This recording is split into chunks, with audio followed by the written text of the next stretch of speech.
What up, Ghoul? I'm Leon, the Paperback Maniac, coming at you with the first of my Halloween-themed vintage paperback book reviews.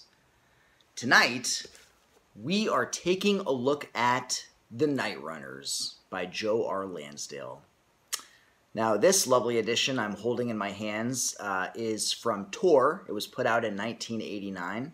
Though the book was first put out in limited edition hardcover from Dark Harvest Press in 1987.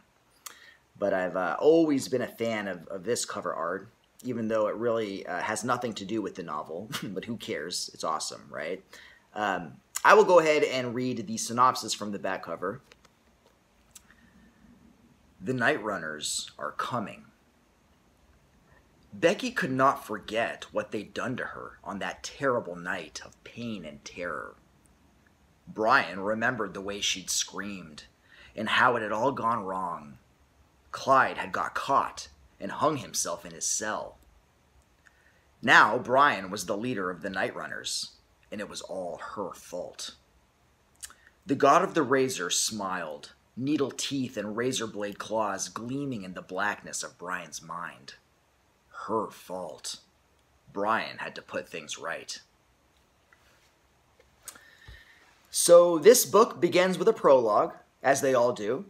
It's late October, a couple of nights before Halloween, and a 66 midnight black Chevy is barreling down the nighttime Galveston Road, and it is filled with a bunch of errant hooligans, teenagers who are clearly up to no good. First, they try to run another car off the road. Then they get pulled over for speeding, at which point the occupants blast the poor officer's head to oatmeal with a sawed-off shotgun. So you're right from the start thinking, what the hell is going on with these kids in this 66 Chevy? Then we meet the protagonist of the story, Becky, and her husband, Montgomery. And they are heading up to a remote lakeside cabin that was loaned to them by some friends back in Galveston, and for a week-long getaway, which was recommended by Becky's psychiatrist, so that Becky can try to forget about the terrible, terrible incident that occurred about a month ago. And that incident was that she was gang raped at knife point by a bunch of kids, by a bunch of errant teenage hooligans. And, you know, understandably, ever since then, she's just been all messed up. You know, she can't even, like, be touched by her husband. She's, you know, she's been having awful nightmares and daymares visions, one of which ends up happening. She actually has a vision of the main culprit of this attack, Clyde, one of her former students. She imagines him hanging himself in his cell, which comes to fruition, and which makes you know, us wonder, wow, is Becky some sort of clairvoyant? Are these visions perhaps grim prognostications of what is to come? So so that is why they are heading to the cabin. Now, unfortunately, while Clyde had been caught during this rape, the other members got away, and they've been on the lam, including Brian. Brian is sort of the next in line, and was sort of like the leader, Clyde's main man. And he tells these other guys that are part of this group, one of them I think is named Stone, and then the other one is Looney Tunes. He tells them that Clyde has come to him, that he's actually living inside his head, and telling him that they need to go find this Becky and get back at her, right? Get payback is what's going to happen. So so they're going to go up and they're going to find Becky and her husband in this cabin. Unfortunately, they do find the family friends who loan Becky and her husband the cabin. They find them, basically torture the information out of him. They force the husband to draw a map to the cabin before mutilating him. So they're coming. They're coming, and you know, that is pretty terrifying, knowing, you know, what these guys are capable of. Then in part 2 of the book, interestingly, we get a flashback. We actually flash back about a year ago exactly, right around Halloween time, when Brian first met Clyde, and we kind of get this sort of like origin story of these two psychopaths. They met in school. They had actually got into a fight at first, before then ganging up and both beating the shit out of the principal and both getting expelled. And, Brian is immediately attracted to Clyde. Clyde is this sort of evil kid. He's been squatting in this big, evil, gothic-looking house in town. And Brian and this Clyde has always, drawn sort of troubled youths to him. There's a quote that says, he would collect the human refuse and the young discards of a sick society. And then it compares it kind of like the way like a cat lady would collect like food-starved cats or something. They just come to him. And they live, and some other people are living in this house as well. And Brian and Clyde, in particular, they go out about on this spree of raping and then slicing the throats of women. And it actually makes the news. No one knows who this culprit is. They are referred to in the newspapers as the Rapist Ripper. Just imagine if there was a person like that out on the loose today and people referred to them that way. And then at one point, Clyde gets it in his head that the next victim that they're going to have, that will be, is Becky, one of his former teachers. And in one scene, when I think one of the other kids, Looney Tunes maybe, is saying, well, why this Becky? Why are you so hell-bent on having her? And Clyde responds, because she was nice to me once and I never forgot it. So just to show you sort of like the darkness of the universe in which this novel is set, where no good deed goes unpunished, and this Becky is going to pay for maybe at one point trying to, reach out a helping hand to this troubled Clyde kid. So we get this backstory. All of this building, the momentum of this book from page one, great pacing, just like a 66 Chevy. It just barrels along, all culminating in a riveting climax back in the present, where Brian and his gang of ne'er-do-wells, the titular Nightrunners. I apologize. I've been using the word titular a lot lately.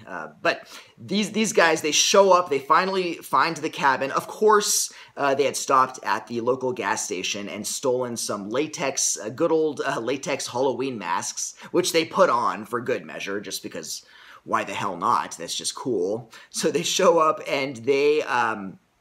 it's a great finale. It's a great finale.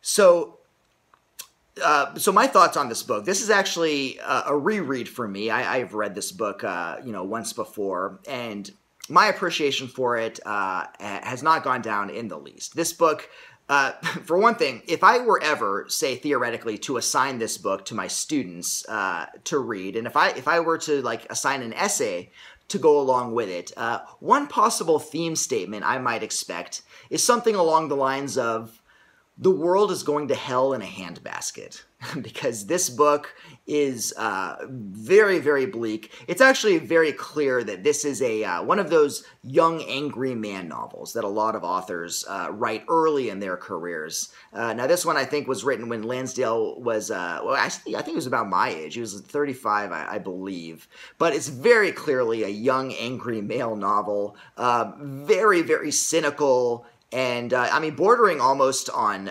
misanthropic at times. But, luckily, I love young, angry man novels. Some of my favorite horror novels are young, angry man novels. I'm thinking of John Shirley's Sellers, another first novel. Well, this one actually wasn't a first novel, but that one was actually, that's probably even darker than this one. But, yeah, very, very angry, coming from a young male. But...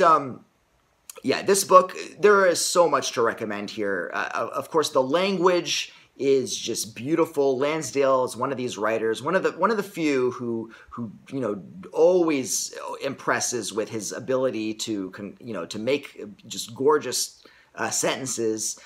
Dialogue is just witty and very smart. In fact, a lot of the banter in this book between characters, especially some of the repartee between Becky and her husband Monty, is just really well done, and it really makes the characters endearing.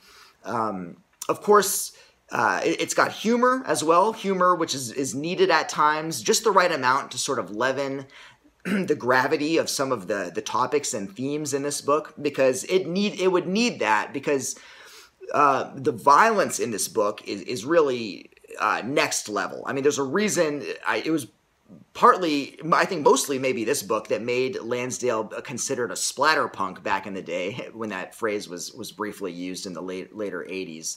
But just uncompromising, visceral, just really insane violence. For instance, there's a scene where Brian shoves a gas nozzle in the mouth of a character and pumps gasoline down this poor guy's throat before setting him on fire. And then the brutality in this book is quite severe, but always, gracefully done, with Lansdale's deft touch. So yeah, it has, a little bit of editorializing at times. Sometimes Lansdale uses some of the characters to sneak in some personal views. Definitely you can tell that he has views of, evil, and sometimes people are just beyond saving. Some people are just bad. There's nothing that you can do about it. But, yeah, I'm trying to think here what else. I know I'm always missing stuff. So characterization too. I will say there is one of the things in this book is the husband Montgomery grappling with his feeling of sort of inadequacy and cowardice, even though when his wife had been raped, he had not been in town. Ironically, he had been at some symposium on like youth trouble, or like the problem with like teenagers or something. But he always wonders, like, well, if I had been there, would I have, had the courage to save my wife? Like, so, and a big part of the novel is actually, seeing if he comes to terms with that, or if he can, sort of redeem himself for these feelings of cowardice and inadequacy. But, yeah, if you can deal with some of these topics, because, it is not always light reading. I mean, for one thing, the character of Clyde, this guy, the original sort of like culprit behind the attack on Becky, this guy is just a nasty guy. I mean, the things that he does are just odious. I mean, some of these things are like pimping out very, very young girls. Keeping very, very young girls drugged, just blitzed out of their mind, and using them as playthings for him and his cohorts. Wouldn't call them friends. This guy doesn't have any friends. Drowning the pregnant girl, not girlfriend, this is some girl that he had impregnated in the flooded basement of the house he's staying in. Intimidating, threatening, and murdering old men. Probably one of the worst things that he does, though, is when he's torturing couples, he proposes to the female, telling the girl that he'll let her go if she just tells him to cut up her boyfriend or husband into like a bunch, like 100 pieces, just to like save her skin. I mean that's fucked up, right? And he does this. So yeah, the character of Clyde, but interestingly enough, even though all of those things, he's still not like totally repugnant to the reader. He's just like more fascinating, right? And then when he comes back, and at first when he comes back into Brian's head, as Brian claims, you wonder like, oh no, I mean, this must all be in Brian's head, right? Because he's just like this fucked up person. Like, clearly this is not a supernatural book. But what I love about this book is that it actually comes that, no, we learn fairly quickly that it's not, that it is actually supernatural. He actually has a vision of this amazing creature called the God of the Razor that was mentioned in the synopsis. This fearsome like demon god that in his vision, like, conjures up this ventriloquist dummy of Clyde, a wooden, like, dummy with like, that has cracks in it, and then there's real flesh, like, beyond the cracks, which is kind of creepy. And then this ventriloquist dummy starts talking to him as Clyde and just telling him, you know, that Brian needs to go, and, you know, they're going to do this together, that he will be entering Brian so that he can kind of, like, you know, experience the feeling of revenge, getting back at this Becky through Brian. And he tells Brian, if you do this well, you can come with me to, like, the other side, like the dark side, I think they call it, which is sort of like this anti-hell, or anti-heaven. It's not hell because it's actually awesome, he says. There's, like, beer, there's women, there's blood everywhere, glorious blood. So Brian kind of has this promise of going to this other, this hell, this other place, you know, if he can help Clyde get his revenge and murder Becky. And they plan to rip out Becky's heart and hang her up by her toes. That's sort of like their mission. So yeah, just very engaging, very gripping, like a fast read. And I would, you know, and this is set, like I said, all within that time frame, the Halloween time frame. The finale, which in addition to being violent, as I said, it's not just the violence. There's actually a fair amount of suspense in this book too, and including a scene toward the end of the book that I swear reminded me of being like a 13-year-old kid in the 90s, sitting terrified in a movie theater and watching Scream, like when it first came out. And just that opening scene in Scream with the suspense, and you're just waiting, and you know that person's gonna, like, get in the house and get at her somehow. Well, there's a scene very similar to that in this book. You know, Lansdale definitely knows how to ratchet up the suspense and deliver with the you know, with the gore as well, and the characterization and the themes. And as I said, if you can get past themes like